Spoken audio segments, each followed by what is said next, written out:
ప్రధాని మోడీ కార్పొరేట్లకు 14 లక్షల కోట్లు మాఫీ చేశారని అన్నారు మాజీ మంత్రి కేటీఆర్. ఇది తప్పని నిరూపిస్తే రాజీనామా చేస్తానంటూ సవాల్ చేశారు.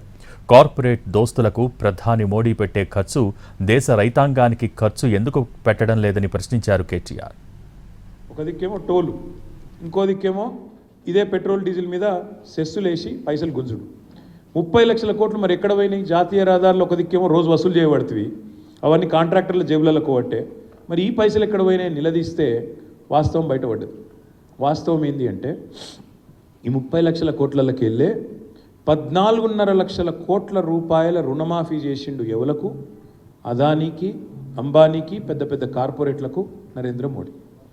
14.5 లక్షల కోట్లు అంటే కాకులను కొట్టి గద్దలకు పెట్టినట్టు ఒక గిది నరేంద్ర మోడీ ప్రభుత్వం యొక్క నీతి. 14.5 లక్షల కోట్ల రుణమాఫీ.